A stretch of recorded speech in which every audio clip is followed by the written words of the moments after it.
హైదరాబాద్ లో కన్సల్టేషన్ మరియు 3,500 రూపాయల colour Doppler test Avis hospitals లో ఉచితంగా పొందండి. నమస్తే రమగారు. నమస్తే జయ. రమగారు, దసరా నవరాత్రులు మొదలైపోతున్నాయి. 2-3 రోజుల్లో నవరాత్రుల్లోకి వెళ్ళిపోతున్నాం. ఈ 9 రోజులు మనం చేయాల్సిన విధి విధానాలు, అలానే ఆలయాలన్నీ కూడా భక్తులతో కోలాహలంగా ఉంటాయి. ఇంకా మన విజయవాడ దుర్గమ్మ తల్లి గురించి అయితే ప్రత్యేకంగా చెప్పక్కర్లేదు. ప్రతిరోజు ఒక అలంకరణతో అమ్మవారు చాలా కన్నుల పండుగగా కనిపిస్తూ ఉంటారు కదా. అసలు ఏం చేయాలి, ఎలాంటి విధి విధానాలు పాటించాలి? దసరా 10 రోజుల పండుగ అయితే మన మహాలయ అమావాస్య వెళ్ళిన మరుసటి రోజు నుంచి ఆశ్వయుజ శుద్ధ పాడ్యమితో పండుగ ప్రారంభం అవుతుంది. 10 రోజులు అమ్మవారిని నిత్యము అర్చించుకునే విధానాలు కొన్ని. ఇవి పండగ రోజులు కదా, చివరి 3 రోజులు చేసుకుందాం అనుకునే వాళ్ళు కొంతమంది, అదొక పద్ధతి. త్రిరాత్ర వ్రతం అంటారు, 3 రాత్రుల వ్రతం, నవరాత్రి వ్రతము లేదా త్రిరాత్ర వ్రతం. 3 రాత్రులు అంటే సప్తమి, అష్టమి, నవమి 3 రోజులు అమ్మవారిని కలశాన్ని పెట్టుకుని పూజించడం. లేదా మొదటి రోజున మొదలుపెట్టి ఇక్కడి నుంచి మొదలుపెట్టి 9 రోజులు అర్చించి 9వ నాటి రాత్రి అమ్మవారిని సాగనంపి 10వ నాడు విజయదశమి నాడు ఇంకా ఈ దీక్ష ఉండదు. దీక్ష అయిపోతుంది. 9 రోజుల దీక్ష అయిపోయాక అపరాజిత పూజతోటి దసరా పండగ పూర్తవుతుంది. ఎవరి విధానాన్ని బట్టి వాళ్ళు ఆ రకంగా చేసుకుంటారు. దేవాలయాల్లో కూడా కొన్ని చోట్లేమో ఇలా 10 రోజులు రోజుకొక అవతారంతో అమ్మవారిని వెలయించుకోవటం. దశమహావిద్యల్ని పూజించే విధానం కొన్ని ప్రాంతాల్లో, నవదుర్గల్ని పూజించే విధానం కొన్ని ప్రాంతాల్లో, దేవాలయాన్ని బట్టి దేవాలయ ఆగమాన్ని బట్టి పూజా విధానాలు చిన్న చిన్న విధానం ఒకటే. అవతారాలు అలంకరణలు మారుతాయి. అవతారాన్ని బట్టి ఆ రోజున నైవేద్యము, ఆ రోజున అమ్మవారికి కట్టబడేటువంటి వస్త్రాలంకరణ, ఆమెకు సమర్పించే పువ్వులు పుష్ప విధానము, ఏ పూజ విధానము అని పాటిస్తున్నారో ఇక ఆలయంలో వెళ్తారు. సాధారణంగా మనలాగా ఇళ్లలో పూజ చేసుకునే వాళ్ళు ఏం చేస్తాము, కలశం పెట్టుకోవటం పెద్ద పని. ఈ కలశం పెట్టడం అంటే ప్రాణప్రతిష్ఠ చేసుకోవటము, కలశారాధన చేయటం. తర్వాత ఏమో ఒక మన 10 రోజులు అఖండ దీపారాధన ఉంచుకోవటం. అంటే దీపం ఇంకా మలగదు. మొదటి రోజున వెలిగిస్తే చివరి రోజు దాకా అది అట్లా కంటిన్యూ చేయాలి. దానికోసమని కొన్ని రకాల నియమాలు పెట్టుకోవటము, 10 రోజులు నియమం పెట్టుకోవటం. అయితే ఇవి సాధారణంగా ఏంటంటే ఇళ్లల్లో లేనప్పుడు, మనకి ఇంట్లో అలవాటు లేదు, ఏదో విని ఒక ఎక్సైటెడ్గా దీనివల్ల అత్యద్భుతమైన మంచి ఏదో జరుగుతుందని మొదలు పెట్టుకుంటే భయంగా ఉంటుంది. అవును, భయం వేస్తుంది. ఇళ్లలో ఉండి పెద్దవాళ్ళు ఉండి పద్ధతులు అలవాటు అయ్యి ఉన్న వాళ్ళు చేసేసుకుంటారు. వాళ్ళకి మనం చెప్పేదేం లేదు. కొత్తగా ఇదేదైనా దసరా 10 రోజులు చేసుకోవాలంటే సులువైన పూజా విధానాన్ని అనుసరించండి. స్ట్రెస్ తీసుకోవద్దు. ఎప్పుడూ దేవతార్చన దేవతారాధన స్ట్రెస్ఫుల్గా ఉండకూడదు, బ్లిస్ఫుల్గా ఉండాలి, సంతోషంగా ఉండాలి. చక్కగా సరదాగా రోజు కాసిన కొత్త పువ్వులు, ఫ్రెష్ పువ్వులు అమ్మవారికి అలంకారం చేసుకోవటం, చక్కగా పసుపు రాసి బొట్టు పెట్టుకోవటం, మనం కూడా కాళ్ళకి పసుపు రాసుకోవటం, సూత్రాలకు పసుపు రాసుకోవటం. ప్రతిరోజు తలంటి పోసుకోవాలా, ఇదొక ప్రోగ్రామ్ ఉంటుంది. 2 పూట్ల తలస్నానం చేయాలా అని. అసలు దీక్షలో అయితే తలంట్లే పోసుకోరు. మొదటి రోజున పోస్తే మళ్ళీ 9వ రోజునే తలస్నాన నియమం లేదు. మొదటి రోజునే తలకు నూనె రాసుకుని స్నానం చేయండి. తర్వాత మీ అలవాటుని బట్టి అవకాశాన్ని బట్టి గురువారం కానీ శనివారం కానీ తలస్నానం చేయొచ్చు. తలస్నానం చేసే దీపారాధన చేయాలన్న నియమం లేదు. తొలి రోజున చేయాలి. పుణ్యస్త్రీలు, భార్య భర్తలు ఉన్నవాళ్ళు పొద్దున స్నానం చేసేటప్పుడు పసుపు రాసుకుని ఒంటికి, లేదా నీళ్లలో ఒక చిటికెడు పసుపు వేసి సూత్రాలకు పసుపు రాసుకుని స్నానం చేయాలి. అది నియమం. మనకు పండగ నియమం అవుతాయి. ప్రతి వాళ్ళకి ఇదే సమాధానం, తలస్నానం చేయక్కర్లేదు. ఈ నియమంతో మనం 9 రోజులు ఏం చేయొచ్చు, రోజు 10 రోజుల పాటు అంటే చివరి అపరాజిత పూజ వరకు ప్రతిరోజు లలితా శాస్త్రమే చేసుకుని మన ఇంట్లో ఉన్న లలితమ్మకే దీపారాధన చేసుకుని పువ్వులు పెట్టుకుని పూజ చేసుకోవచ్చు పద్ధతి ఇది. రోజు లక్ష్మీ అష్టోత్తరం మనకు అదే వచ్చు, ప్రతిరోజు లక్ష్మీ అష్టోత్తరమే కూడా చదువుకుని పూజ చేసుకోవచ్చు. అలాగే కాకుండా ఏ రోజు అవతారం అది. మొదటి రోజు బాలాదేవికి సంబంధించినటువంటి స్తోత్రం బాలాస్తుతి, అది చదువుకోవటం. బాలకి మనకి ఇది దొరికితే అష్టోత్తరం దొరికితే బాల అష్టోత్తరం, బాలా త్రిపుర సుందరికి. 2వ రోజున అమ్మవారు మారుతుంది, అన్నపూర్ణ, మహాకాళి, మహాలక్ష్మి, మహాసరస్వతి రూపాలు మారుతాయి. ఆ రోజును బట్టి ఈ రోజున ఫలానా అలంకారము, ఫలానా పూజ, ఫలానాది అని దేవాలయంలో ఏం చేస్తారో మనం కూడా ఆ స్తోత్రాలు చదువుకోవటం, ఆయా నివేదనలు పెట్టుకోవటం. అలాగూ ఇలాగూ కూడా చేయొచ్చు. ఏదైనా కరెక్టేనమ్మా, చెయ్యటమే ఇంపార్టెంట్. అంతే. మీరు 10 రోజుల పాటు ఒక నియమాన్ని పెట్టుకుని ఆ నియమ పాలన చేయండి. 2 పూట్ల దీపం పెట్టుకోవటం ఒక నియమం, 2 పూట్ల పూజ చేసుకోవటం ఒక నియమం, 2 పూటల స్తోత్రమో శ్లోకమో చదువుకోవటం. ఇది ఇప్పుడు ఇవన్నీ పాటించలేం. దండం పెట్టుకోండి ప్రతిరోజు. ఇవి మంచి రోజులు. ఇవి ఏంటంటే మనకి ఎట్లా చెప్తారు, మనకి నిన్నటి నుంచి అంటే ఇప్పటిదాకా వర్ష ఋతువు వెళ్ళిపోతుంది. శ్రావణ భాద్రపదాలు వర్ష ఋతువు కదా, ఆశ్వేజ కార్తీకాలు శరద్ ఋతువు, శరత్కాలం వస్తుంది. ఈ శరత్కాలంలో ఏంటంటే మనకి ప్రతి ఋతువులోనూ ఒక్కొక్క పంధ ఉంటుంది. శరత్కాలంలో దేవి సాన్నిధ్యం ఎక్కువగా ఉంటుంది. అమ్మవారు తనంటే ప్రకృతి మనకి ఎట్లా ఉంటుంది, వర్షాలు ఉన్నంతసేపు బురద బురదగా చీదరగా ఉంటాయి వాతావరణం, మొక్కలన్నీ చక్కగా చెట్లు గిట్లు పచ్చగా అయిపోతాయి. అవును, ఫుల్ గ్రీనరీ ఉన్నా కూడా ఒక చిత్తడి ఒక చికాకు ఖచ్చితంగా ఉంటుంది వర్షాకాలం. వానలు తగ్గి శరత్కాలం వచ్చేసరికల్లా చిత్తడి తగ్గిపోతుంది, శోభాయమానంగా ఉంటుంది, ప్రకృతి ఇవ్వడానికి సిద్ధంగా ఉంటుంది. మహామాయ ప్రపంచమంతా ఆవరించి ఉంటుంది. ఇప్పుడు ఈమెని సరిగ్గా నువ్వు ప్రార్థిస్తే సరి అయిన సమాధానం వస్తుంది. ఓకే, అందుకని ఇప్పుడు శరత్కాలపు వెన్నెల కూడా అత్యద్భుతమైన వెన్నెల శరత్కాలపు వెన్నెలే. అవును, ఈ సీజన్లో చంద్రుడు కూడా అతి ప్రసన్నంగా ఉంటాడు. మానసిక సమస్యలు దూరం అయ్యే కాలం ఇది. భార్యాభర్తలు కొట్లాడుకున్నా, వర్షాకాలం కొట్టుకున్న వాళ్ళు శరత్కాలం వచ్చేసరికి తగ్గిపోతారు. శరత్కాల మేఘాలు కూడా మహాద్భుతంగా ఉంటాయి. అన్నీ గొప్పవే ఇక్కడ. ఇలాంటి గొప్ప కాలంలో మనం దేవి సాన్నిధ్యం ఉన్న సమయంలో నమస్కారం, పూజ, స్తోత్రం, పాఠం ఏదో ఒకటి చేయటం. దీంతోపాటు మనం ఈ 10 రోజులు అమ్మవారికి ప్రత్యేకంగా చెప్పబడే రాత్రులు కాబట్టి కుమారి పూజ చేసుకోవచ్చు. కుమారి పూజ కూడా 2 ఏళ్ల వయసు నుంచి 9 ఏళ్ల వరకు. ఓకే, 2, 3, 4, 5, 6, 7, 8 సంవత్సరాలు నిండితే 9వ ఏడు వచ్చిన పాప ఇంకా పనికిరాదు. మనకి అష్టవర్షాత్ భవేత్ కన్య అని చెప్తారు. 8 ఏళ్ళు నిండితే కన్య, అక్కడి నుంచి పనికిరాదు. ఏ వయసు పాపాయి కానీ మనకి అందుబాటులో ఉన్నా కూడా పాపాయికి పాదాలకు పసుపు రాయటం, పారాయణ పెట్టడం, చక్కగా బొట్టు కాటుక పెట్టడం, పువ్వులు అలంకారం చేయటం, ఏదైనా వస్త్రం సమర్పించటం, చక్కగా తినడానికి కూర్చోబెట్టి ఆమెకు నచ్చింది చేత్తో ముద్ద తీసుకుని తినగలిగే పిల్ల చాలు మనకి. ఏ వయసు పాపకైనా కుమారి పూజ అని చేసుకోవచ్చు. ఇది మొదటి రోజే చేయక్కర్లా, 1వ రోజు నుంచి 9వ రోజు వరకు ఏ అవకాశం ఉంటే ఆ అవకాశం చేసుకోండి. ఓకే, దీనికి ఏంటంటే నియమం మన ఇంట్లో పిల్లలు కూడా చేస్తారు, సొంత పిల్లలు కాకుండా. కుల నియమం లేదు, ఓహో, వీళ్ళే కావాలన్న నియమం లేదు. నియమం లేకుండా ఎవరికైనా సరే బాలస్వరూపంలో అమ్మవారు అత్యంత ప్రసన్నంగా ఉంటుంది. అట్లా మనం కుమారి పూజ చేసుకోవచ్చు. తర్వాత సువాసిని పూజ, ఈమెకు చాలా ప్రీతి. మనకి ఆ లలితలో కనిపిస్తుంది సువాసిన్యర్చన ప్రీత అని. శోభన శుద్ధ మానస, అమ్మవారికి చాలా ఇష్టం సువాసిని పూజ. అందుకని మనం ఏం చేస్తాం, మన ఇంటికి ఎవరైనా ముత్తైదు వస్తే బొట్టు పెడతాం. అవును, అమ్మవారినిగా భావించే సువాసిని కూడా ఇట్లాగే పాదాలకు పసుపు రాయటము, షోడశోపచారాలతో సువాసిని పూజ చేసే విధానం కూడా ఉంది.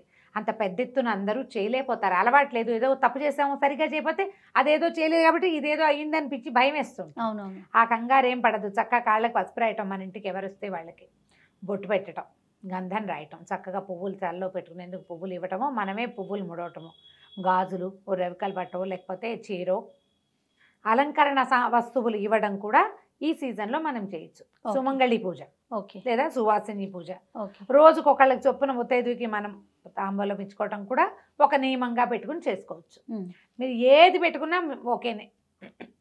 ప్రతిరోజు కొన్ని పువ్వులు వాయనం ఇవ్వటం, ప్రతిరోజు పళ్ళు వాయనం ఇవ్వటం, ప్రతిరోజు ఏదైనా ప్రసాదం చేసి ఎవరికైనా ఇవ్వటం, అట్లా ఏ నియమమైనా పెట్టుకోవచ్చు. నియమం పెట్టుకోవాలి, నియమం పెట్టుకోవాలి. ఈ 10 రోజులు ఆ నియమాన్ని అమ్మవారి కోసం అని భావించి చేస్తే మీకు ఏంటంటే కాంప్లికేషన్స్ లేవు ఇందులో. అవును అవును కదా, రకరకాల ప్రశ్నలు ఇస్తారు. కొన్ని క్వశ్చన్స్ వచ్చినాయి అన్నారు కదా రమ్మగారు, నేను కూడా ఒకటి చూసానండి. ఏంటంటే నియమం పెట్టుకుంటాం కదా, మధ్యలో పీరియడ్స్ వచ్చినాయి అనుకోండి, ఎట్లా కంటిన్యూ చేయాలా, మధ్యలో ఆపేయాలా, లేకపోతే మన బదులు ఇంకెవరితో అయినా చేయించాలా, ఇట్లా రకరకాల ప్రశ్నలు రమ్మగారు. ఇప్పుడు మన ఇంట్లోనే అయితే ఎవరు లేరనుకో, ఏం చేస్తాం, దండం పెట్టుకుని ఊరుకోవటమే. ఓకే, స్నానం చేశాక రోజులు మిగిలితే ఆ తర్వాత రోజు చేసుకోవటం. 5వ రోజు రెండోసారి, 4th డే ఒక స్నానం, 5వ రోజు మారు స్నానం అంటారు, మారు నీళ్లు. 5వ రోజున పసుపు రాసుకుని తల స్నానం చేయండి, షాంపూ చేసేసేయండి, తల శుభ్రంగా వదిలించేసుకోండి, ఆ విప్పిన బట్టలు అవి ఇంకా ముట్టుకోబోకండి, అప్పుడు మీరు చేసుకోవచ్చు ఈ నియమం పెట్టుకోదలిస్తే. మళ్ళీ అంటే పూర్వశివాసినులు భర్త లేని వాళ్ళు చేసుకోవచ్చు, లక్షణంగా పూజ చేసుకోవచ్చమ్మా. ప్రతిసారి అసలు ఈ ప్రశ్న అడగద్దు, హాయిగా చేసుకోవచ్చు. మీరు అమ్మవారికి చదువుకోవడానికి ఎవరు అడ్డం వస్తారు, ఎవరు కాదంటారు? ఏ శాస్త్రం చెప్పింది చేయకూడదని? ఒక్క సాధారణ నియమం మనం పాటించేది ఏమిటి? మనకు లోక సహజంగా, నేను చెప్పడం కాదు, సహజంగా పాటించేది. ఎవరికైనా బొట్టు కాటుక మీరు పెట్టకూడదు, బొట్టు పెట్టి ఇవ్వకూడదు అన్న మాట చెప్తారు. మీ ఇంట్లో నుంచి మీరు ప్రసాదాలు గిసాదాలు అన్నీ శుభ్రంగా చేసుకుని ఇవ్వచ్చమ్మా, ఏ తప్పు లేదు. హాయిగా చదువుకోండి, అమ్మవారికి పూజ చేసుకోండి.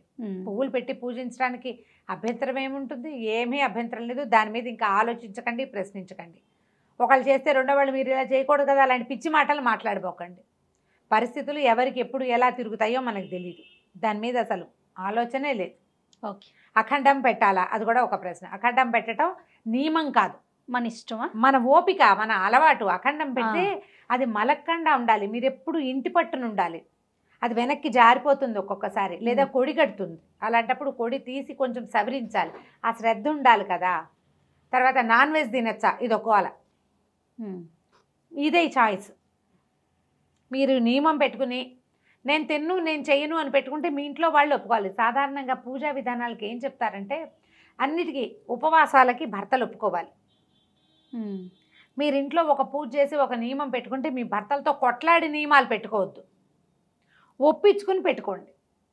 ఒప్పించుకోవాలి. ఇప్పుడు పైగా మన నియమం వల్ల ఇతరులకు ఇబ్బంది కలగకూడదు కదా అమ్మగారు, అదొకటి చూసుకోవాలి కదా. ప్రధానంగా భర్తలు ఒప్పుకోవాలి. మీ ఇంట్లో పిల్లలకి భర్తకి ఇబ్బంది లేకపోతేనే పెట్టుకోండి ఆ నియమం. ఇది అక్కడి నుంచి ఉపవాసాల గురించి ప్రశ్నిస్తారు. స్త్రీలు ఉపవాసం అంటే ఓపిక లేని వాళ్ళు, షుగర్ ఉన్నవాళ్ళు, ప్రెగ్నెన్సీ ఉన్నవాళ్ళు, లేదా కొత్తగా పిల్లల తల్లులు, చంటి పిల్లల తల్లులు ఉపవాసం చేయొద్దమ్మా. మీరు దీంట్లో ఒక పద్ధతి ఉంది, మనం ఏది నివేదన చేస్తామో అదే తింటామని పెట్టుకోండి. ఇది ఒక నియమం పెట్టుకోవచ్చు. నాది అదే నియమం, 10 రోజులు. ఓహో, అమ్మవారికి ఏదైతే నివేదన చెయ్యనిది ఏది నేను తిన్ను. పొద్దున్న నివేదన పెడతాం, ప్రసాదం అవి ఇవి అన్నం అన్నీ పెట్టేస్తాను, అవే తింటా. ఇక వేరే నివేదన చేయబడిన అరటిపండు కూడా నేను తిన్ను. 2 పూట్లు అవే తింటారా అమ్మగారు? 2 పూట్ల అదే తింటా, మా నియమం అదే. పగళ్ళు డాక్టర్ గారు ఉపవాసం ఉంటారు, ఆయన రాత్రి భోజనం చేస్తారు. నాకు అన్ని రోజులు పగలు ఉపవాసం చేస్తే నేను నిద్ర లేవలేను. ఓకే, పని చేయాలి కదా, ఎంత పని రమ్మగారు. అందుకని ఇంకా అది పెట్టుకోవట్లేదు. ఎప్పుడు ఇదే పంద. పొద్దున పూట నివేదన ఏది చేస్తే అది నివేదన చేయకుండా మధ్యాహ్నం పిల్లల కోసం ఏదైనా చేస్తే నోట్లో వేసుకోవడం, స్నాకింగ్, నథింగ్ డూయింగ్, ఇలా పెట్టుకోవచ్చు. ఓకే. ఈ ఉపవాసం ఉండటం కూడా పగలు ఉపవాసం ఉండి రాత్రి భోజనం చేసి, రాత్రి పూజ చాలా ఇంపార్టెంట్ దసరాల్లో. సాయంకాలం చేసే పూజ మంచిది, చాలా అంటే విశేషమైందని చెప్తారు. రాత్రి అని చెప్పబడుతోంది కదా, అదేలేండి. మీ వెసులుబాటు, మీరు చేసుకోగలిగితే సాయంకాల పూజ సంధ్యాకాలం నుంచి మొదలుపెట్టి రాత్రికి చేసే పూజ మీరు ఆ నియమం పాటించలేకపోతే పొద్దునే చేసుకోండి. కొంతమందికి కుదరదు, కొంతమందికి కుదరదు, పొద్దుటి పూట చేసేసుకోండి. సాయంకాలం ఒట్టిగా దీపారాధన చేసుకోండి. పిల్లలు స్కూల్ నుంచి ఇంటికి వచ్చాక అక్కడ కూర్చొని చదువుకోవడానికి దానికి కుదరదు, చిన్న చిన్న పిల్లలు. లేదా పిల్లలు సాయంకాలాలు ఆటలాడుకుంటారు, వాళ్ళని వెతుక్కుంటూ ఉండాలి, అది కూడా ఉంటుంది. ఇప్పుడు స్కూళ్ళు ఉండవు కదా, సెలవులే కాబట్టి పర్వాలా. పొద్దున పూట ఏమైతే ఏదో ఆడుకుంటారు, ఏదైనా బ్రేక్ఫాస్ట్ చేసి అక్కడ పెట్టేస్తే వాళ్ళ దారిని వాళ్ళు తింటారు. ఆ టైంలో మీరు ఏమైనా చదువుకోవచ్చు, పూజ చేసుకోవచ్చు. సాయంత్రం కష్టమైతే సాయంత్రాలు పెట్టుకోపోకండి, ఉదయకాలమైనా చేసుకోవచ్చు. ఉపవాసం ఉండదలుచుకున్న వాళ్ళు పూజ అయ్యే వరకు ఉపవాసం చేయండి. బ్రేక్ఫాస్ట్ చేసి పూజ చేయకుండా పూజ అంతా అయిపోయాక నివేదన చేశాక అప్పుడు తినండి. అది ఆ నియమం కూడా పెట్టుకోవచ్చు. ఉపవాసాలకి భర్తలు ఒప్పుకోవాలనేది నియమం. భార్య భర్త కలిసి ఉండొచ్చా, ఆ ప్రశ్న కూడా వచ్చింది, అది కూడా వచ్చింది. అవన్నీ కూడా మీ చాయిస్ లేనమ్మా. మీకు తప్పు అనిపిస్తే చెయ్యొద్దు, తప్ప అని ఎవరినైనా అడగండి. అది మీ ఇంట్లో పరిస్థితిని బట్టి కదా, మీ పరిస్థితిని బట్టి, మీ అండర్స్టాండింగ్ని బట్టి, మీ వెసులుబాటును బట్టి. మర్నాడు పొద్దున పసుపు రాసుకుని స్నానం చేయండి అని చెప్పాను కదా క్లియర్గా. కాబట్టి ఇక దాని మీద ప్రశ్నలు వేయకండి, ఎవరిని అడగద్దు, నన్ను కాదమ్మా, ఎవరిని అడగద్దు. మీకు అదేదో బ్లెండర్ మిస్టేక్ అని అనిపించింది అనుకో, చేయకండి, చేయొద్దు. చేయాల్సి వచ్చింది, దండం పెట్టుకోండి దేవుడికి, ఏం చేయను, నా పరిస్థితి ఇది, నా పరిస్థితి కూడా నువ్వే కల్పించావు.